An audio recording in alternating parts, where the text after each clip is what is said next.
Hey everyone, this is Ashley with Publish with Ashley, and I'm back here live today to chat with you about basically, are you a KDP rock star? Are you succeeding how you want to succeed? And these are my 5 tips on to help you be more successful, to increase your sales, and afterwards you guys can ask me questions. So do remember I do lives on Wednesday, noon Eastern time, and I'm happy to have you all here. All right, if you're interested in that, please like and subscribe to my YouTube channel, or make sure to join my free Facebook group, and both of all that is in the information below. All right, so I know you guys are very excited to chat about being a KDP rock star and how better ways to help you succeed. And my ways they appear maybe to be more roundabout, and I know they're definitely different than everyone else in the sense that I really believe in building a business, building a solid business, and KDP can be a solid business. You just have to treat it like that. And so some of these are really focused on, business basic principles. I actually have an MBA. So yeah, I did the whole business school thing. So these are pretty tried and true methods. Not that you need an MBA to do this by any means. You just kind of need to know some of the basics of, human nature and purchasing and that sort of thing. All right.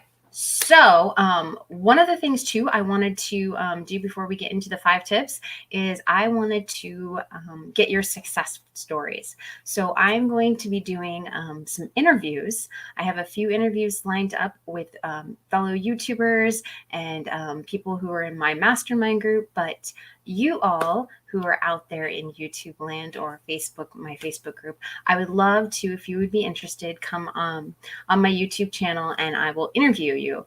It will be not live. We'll do an interview and then I'll post it later. But please let me know in the comments or send me a message in PM on my Facebook group to let me know if you'd be interested in that. Just let me know that you're interested in being interviewed. All right. So let's start with my 5 tips. All right. Now, the first one is, what problem is your book solving? And I know a lot of people like to do keyword research first, but I kind of want to think that this is a process. Do some initial keyword research first to decide if there's a need, a demand, and that sort of thing. But once you kind of have that idea, you really have to ask the question, what problem is your book solving? And it can't be something as generic as, it's a notebook. Okay. That's great, but that's not going to get you the sales that you probably want. You have to say what purpose, what use, how am I helping somebody to, better their life? Why would they put money, buy this, give me money to do this thing, to have this product? And you have to know what problem you are solving. Okay. And it's a little bit deeper of a question, and don't come up with just one reason. Try and come up with a whole list. Sit down with a blank piece of paper and answer all the things that you possibly can do. And then once you've answered all those questions, sit for like 5-10 minutes more and try and answer some more. Because sometimes our first initial thoughts are good, but sometimes it just takes a little bit of brain power moving along before we come up with the really good answers. And keep asking yourself why. So if you have an answer like, a gratitude journal, right? Why do people do gratitude journals? It's not just because they need a gratitude journal. They want to feel better about themselves. They want to have more positivity in their life. They want to be more mindful of themselves and their others. They want to give thanks. There's so many reasons. So ask yourself, okay, if they want to give thanks, why do they want to give thanks? What's important about that to them? And keep answering the why questions around each way and each thing you can think of to solve the problem, because that will really build out that, what does this solve? The second one, okay, is create a customer avatar. And I know you might think, oh, I don't need to do this. Yes, you do. If you don't know who's going to buy it, why should they buy it? Think of it that way. If you can't even identify who is going to buy this, who your ideal customer is, people outside your ideal customer could definitely buy it. But if you can't identify it, what makes you think that the person purchasing it will be able to say, yes, that's for me, right? You have to be able to decide, who they are. Are they male? Are they female? What age group are they? What do they like? Where do they don't like? Where do they hang out? Kind of everybody hangs out on Amazon, so you've got a wide cross section. But answering those questions can help you to say, okay, are they on Pinterest? Are they on Facebook? Are they on YouTube? Are there other ways I can market to these people? You really kind of need to know what they like, what they dislike. Just kind of get what your avatar is, what your target audience is, because that will really help you. And if you've answered what problem does your product solve, this customer avatar comes a little bit easier. And that a lot of that is dependent on, your cover, right? If it's going to be a more feminine cover, then you're probably targeting females versus males, right? If you're going to have a more plain cover for your gratitude journal or whatever product you're creating, you're going to probably target males. But you need to kind of answer these questions. They're really important to help you decide on your subtitle and title, and then also your description and your keywords. Okay, so number 3, not all surprising, is keywords. And I kind of think of this as, the chicken and the egg. Do you need keywords before you decide what your problem is, or do you need what your problem is before your keywords? And I kind of think there is a circular pattern here, in the sense that I think you can start off doing some basic research, like I said, with keywords. And then once you kind of have some basic ideas, answer what is your problem you're solving with your book? Who is that customer avatar? And then go back and do some more research into, in depth, what keywords really target that audience or target that problem you're going to solve. Okay, so I think you've got to kind of know what you're going to do, your book, and who you're aiming at, to actually create keywords that make sense. Okay, and there is some there's some definite tactics to that, in the sense that you want to drill down into the details. And that's why answering what your problem is and who your customer avatar is will help you come up with less generic keywords, I guess, more specific keywords that really target the audience that you are trying to sell the product to. Okay. What they call long tail keyword phrases. So, 4, 5 words, something like that, is kind of what a long tail keyword is. It can be 3, but that's probably not quite long enough. 4, 5, 6, something like that is what they would consider a long tail keyword. So ideas on how to get those keywords: Amazon, Etsy, and Google Ad Planner. Those are free ways to do it. I use Publisher Rocket. I use something for Etsy as well that helps me get keywords for Etsy. But people who are shopping on Etsy are shopping on Amazon too. So it does give me ideas. I also use the Self-Publishing Titans. They're free Chrome extensions. They're great if you haven't downloaded those. I use the Amazon Suggestion Expander.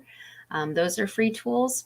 But you can start off with free. There's no reason you can't. And you may not be as familiar with the Google Ad Planner. I'm going to actually do a video. I set up some information on that last night. So I'm actually going to do a video, because if you haven't used that, it really can be helpful to kind of help you narrow down maybe some more specific long tail keywords that are being searched on Google. But, if they're being searched on Google, they're probably being searched on Amazon. People who use Google use Amazon, right? So it definitely can give you ideas. There is crossover. All right, number 4. Okay, sorry if you guys are making comments. I can't see them because I have my my banners up. But I'll get to comments and questions in a minute. Okay, so email list. Number 4 is start an email list. You want to do some customer retention. If you've bought your book once, they're going to possibly want to buy it again because they have a known quantity. And so the best time to start an email list is, now. It's like the planting the tree or anything. It's either now or 10 years ago or 5 years ago. Well, you don't have that, so you only have now. I do want to make a small caveat with starting an email list. You can definitely do this for free through MailChimp, MailerLite. There's a lot of different mail things. I think I'm using MailChimp right now just because I set it up fairly easily. I do have a website hacks course that goes through setting up an email list and making a very cheap website. You guys can check that out on my Podia on my email, on my website, publishedwithashley.podia.com. There we go. Got that all right. So you can check that out. It's like $9 for the course. It's very helpful to kind of get you in this mindset of creating a customer list. Now, the caveat I want to say with the email list is I think an email list is appropriate to start once you have kind of your target audience defined. You want to stick in 1 or 2 realms. If you're kind of at the point where you don't know what you're doing and you're still learning and you're trying to find success, I think it'll be harder for you, because when you don't know what you're doing and you're still starting out, you're kind of all over the place. You're this niche, that niche, you're kind of all over the place.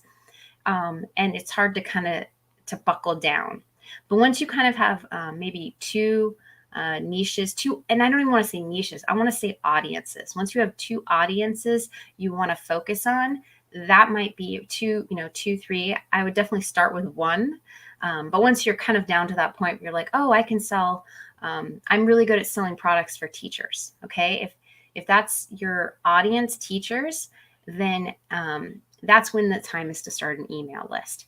So I'm big on audiences, because audiences, if you can define your audience, your target audience, that who you're selling your stuff to, it's not just one book they want. So teachers, right? There's a lot of different kinds of books a teacher would want. And it depends what grade they teach, high school, college, middle school, elementary, preschool. It depends what they want to teach. So you focus on something like that. Or you can focus on, moms who have kids. Or you can focus on, a specific religious group. Or you can focus on people who love football, or, kids who love sports. That sort of thing. You need to kind of come up with that audience that has something they're looking at.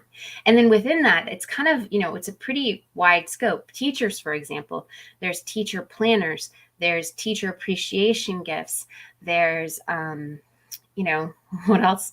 There's, maybe gratitude journals for teachers. There's, mazes, puzzles, teacher helpers. There's a lot of stuff you can do in the teacher niche.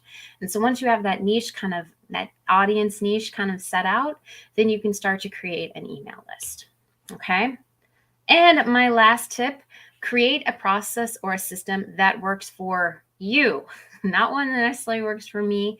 And your process and your system might change as you go along. Currently, I know I have just a lot going on this year, and I am wholly overwhelmed. And so how I was kind of not creating books as I wanted to. So my current process is I have set a goal to create, I'm doing a lot of prompt books right now. So I'm creating 10 prompts a day. That's my goal.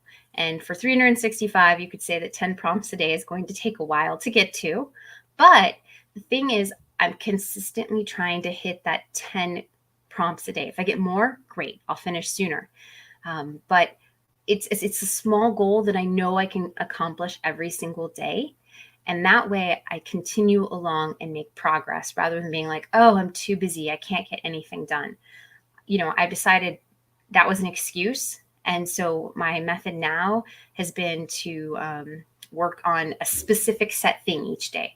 I was doing activity books 2 weeks ago.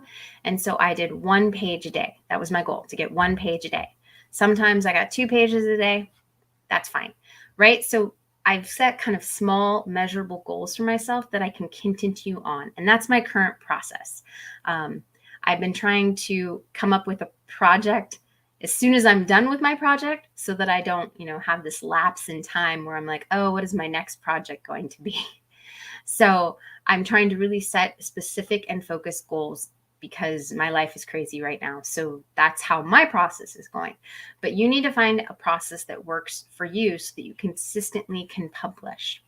Okay. And that just depends on where you are in your life. It depends on a lot of things. Okay, let me switch back to comments. I have some comments.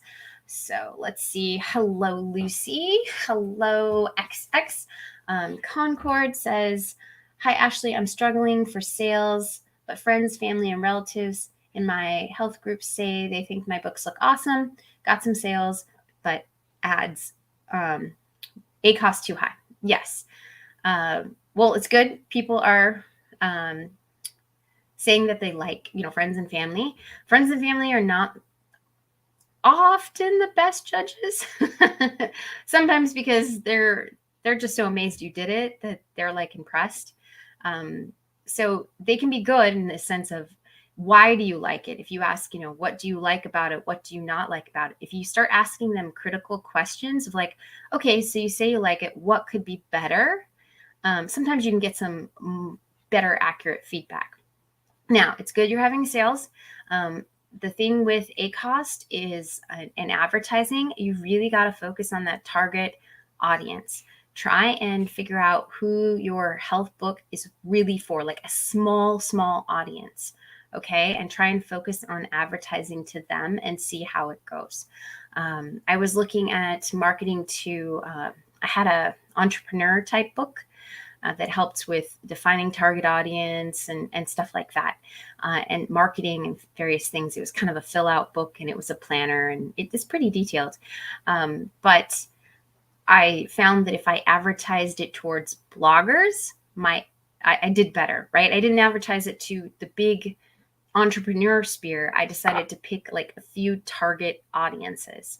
Bloggers was one, people who had a website they were trying to build up, things like that.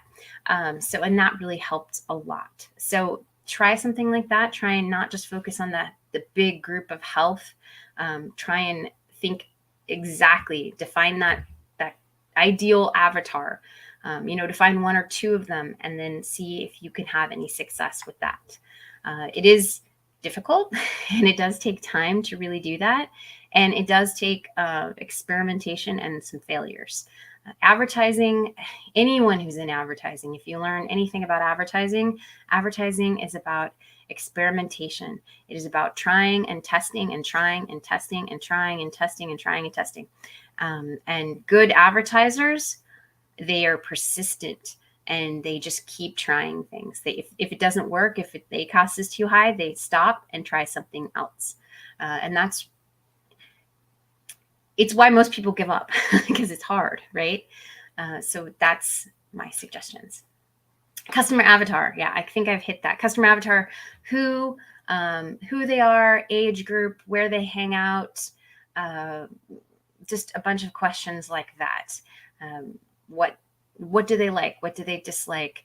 What do they maybe even look like? It depends on what it is you're trying to sell, right? If you're selling something fashiony, there might be something to what do they look like? Like, do they like a certain style or something like that? That sort of thing. Okay, let's see.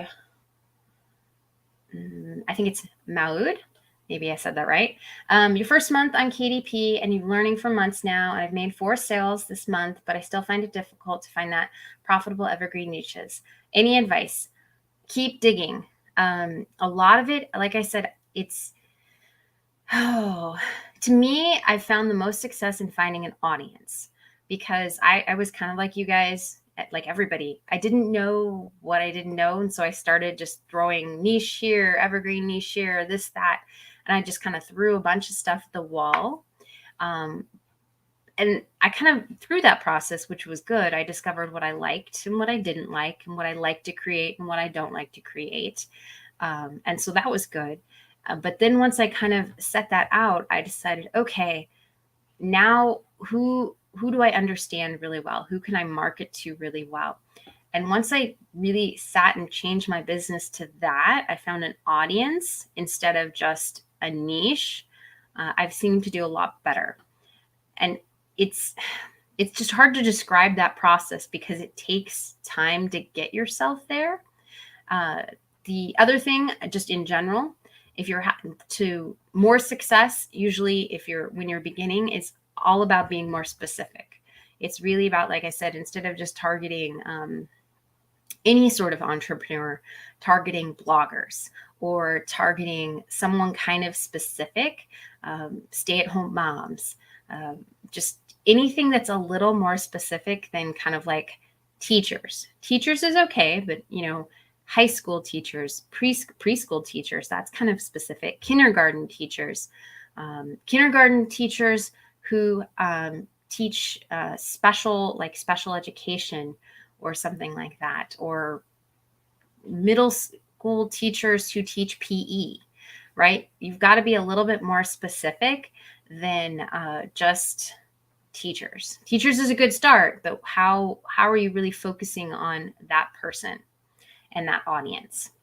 Okay, does a Pinterest pin work for selling? Yes, Pinterest works really well. Now, I will caveat that with it works better for audiences that are on Pinterest. Pinterest tends to be more female than male.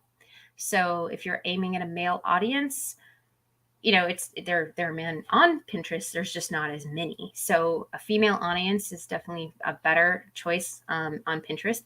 Pinterest users tend to be a little bit more crafty. Maybe they have kids, or just they're a little bit more. They tend to be less analytical and a little more on the creative side, right? So that's some good things to know about Pinterest. That's not like everybody, but like that's kind of your audience. And I found my pins, because I can tell my pins go and actually convert to Etsy sales, because I have Etsy stores and I have KDP. But I can actually, through Etsy, you can actually see that your traffic came from Pinterest. So I know that I'm getting sales from my pins on Pinterest. Okay. So I know it works, and I know I've seen my KDP sales go up when I'm actually actively pinning and creating pins to go to Amazon, and not just pinning my product to Pinterest. That's okay, but actually creating Pinterest graphics, like the ones you see when you scroll through. Okay. It's really important that you make your own graphics, and not just, it's okay to pin definitely your product. That's one pin, but you need to do kind of more than that. Just one pin is probably not going to get you a sale. You have to be actively pinning on Pinterest. Let's see. If you're focusing on kids' book, would my avatar be the kids or the parents buying the book? Okay, there's kids and parents. Okay, that is a mix. The cover has to appeal to kids, but it can't be so, because kids like a lot of color, so it can't be so garish and so obnoxious that it puts a parent off. Okay, so whereas kids may love massive amounts of orange and purple and green or something, which I guess are great Halloween colors, it's a little bit off-putting to an adult. So, appeal to an adult in the sense that it's bright and colorful, which kids love, but also the fact that, a parent's going to want to see in the description a good solid description of how it's going to help the parent when they purchase that product. How is it going to help them? Is it going to make teaching math easier to their child? Is it going to help them with their sight words? That sort of thing. So you've got to kind of appeal to both on that side. The product and the interest has to, and definitely the interior, like if you're doing a coloring book, it has to be age appropriate. It has to be, something that child would like, but you also have to appeal to the parents. So it's kind of both. In the sense that you've got to think about what part sells something. The cover is going to sell an adult that looks bright and colorful like their child would like it. And then they're also going to really look at that description, the title, what does it do for them? So anything written is really going to be aimed at the adult, whereas anything pictorial is probably aimed at a child, but yet still appropriate for an adult, in the sense that they wouldn't be like, oh, that's so bright. Like I saw a kid's coloring book the other day, and it was so bright and so obnoxious. I'm sure kids would love it, but I just couldn't look at it, right? I was like, I can't buy that. Now, if my kid was looking at it and picked it off the screen, they probably would pick that. But, a lot of times parents are putting it in the cart. Okay. Over the next 3 months, plan for a book to talk. Next 3 months, plan for a book I talk to event. Okay. I don't get that one. Sorry. I'm sorry. I just don't understand what you're trying to say. Direct KDP link to pin. No, you can definitely use your KDP link directly to your product. That's perfectly fine. Don't worry about any of that. You can definitely use your KDP link as your pin link. That's perfectly fine. What you can't do or don't want to do is any Amazon affiliate links. That's something you just want to avoid. Don't use Amazon affiliate links through Pinterest. They don't like that. But if you're just going to, if it's not an affiliate link, it's just a direct pin, that's perfectly fine. That's kind of what Pinterest is for. Anything else? Any other questions you guys have? I'm happy to help, happy to answer stuff. I know sometimes it seems like a lot of work to answer who is my customer avatar, who is my audience, what problem am I solving?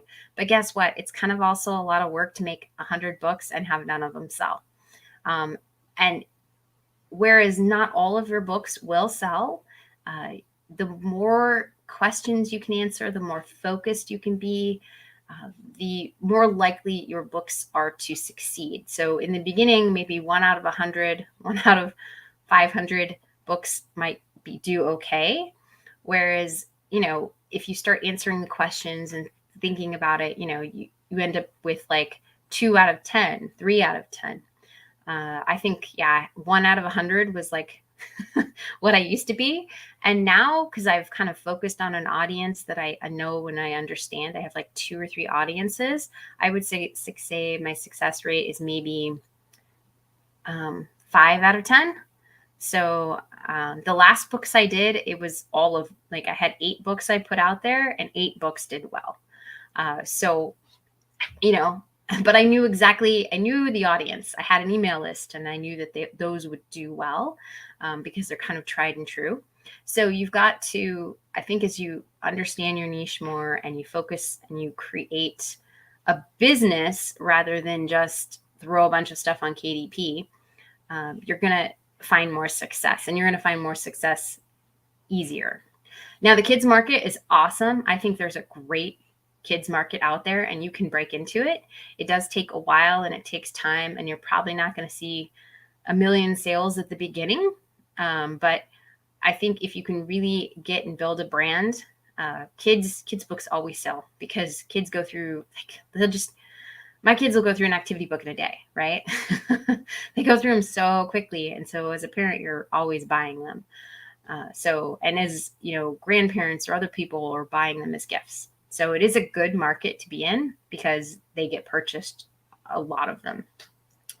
But it takes time. Okay.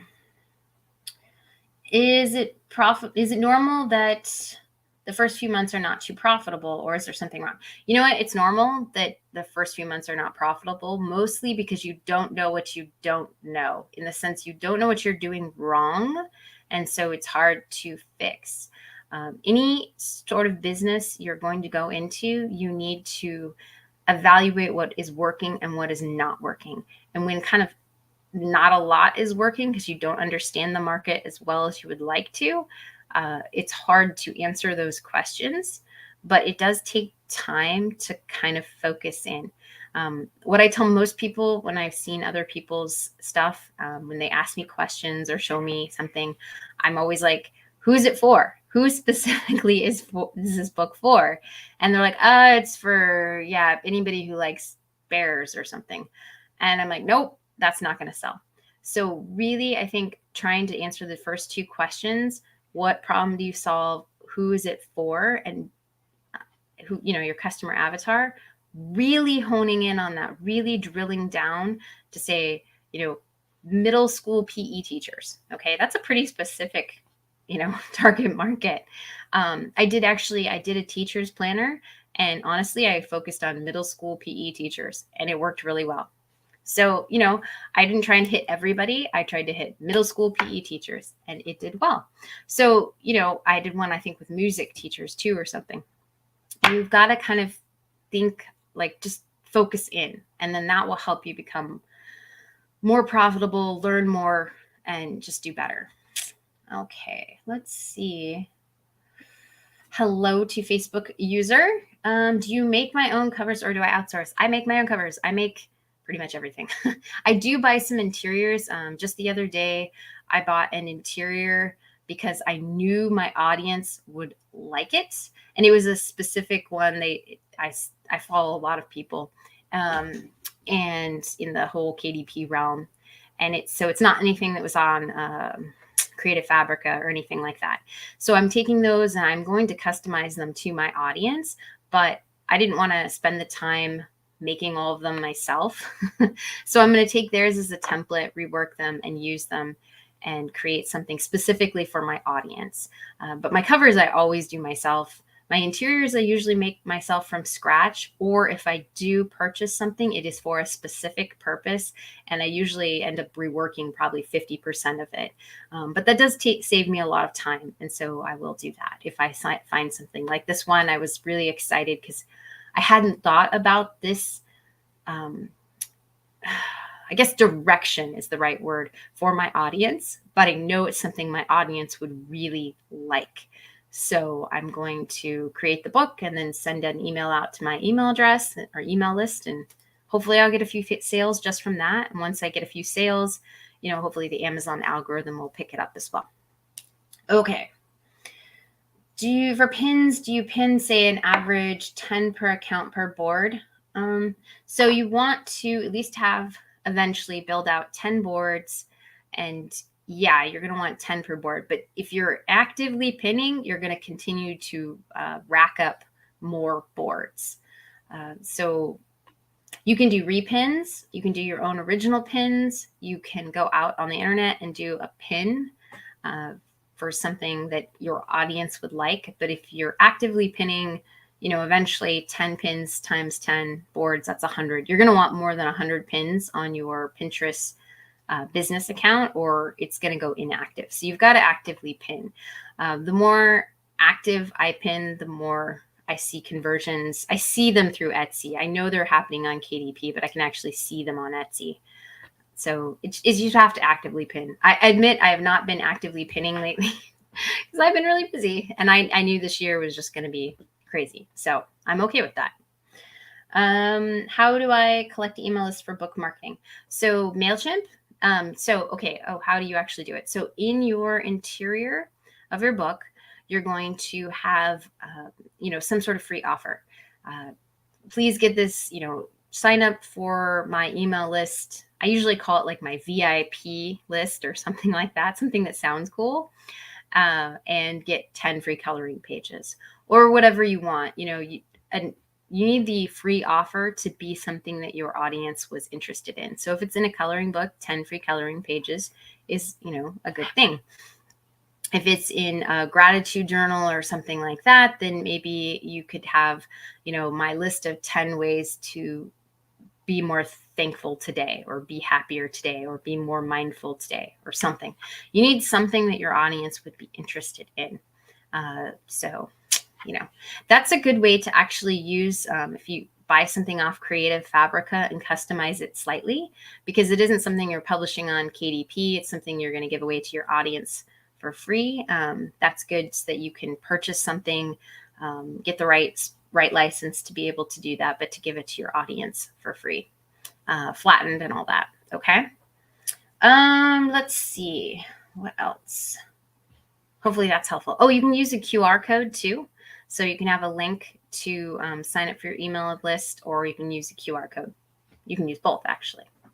And I know I have a few front matter. So I have a YouTube video talking about front matter. So if you go and search on my YouTube channel for, I'm pretty sure the word front matter is in there, which means there's like front and back matter. The front matter is kind of like the things you want to put in front, and then the back matter is the things you want to put in back. I'm not sure who came up with that term. That's just kind of a book term, the front matter and back matter.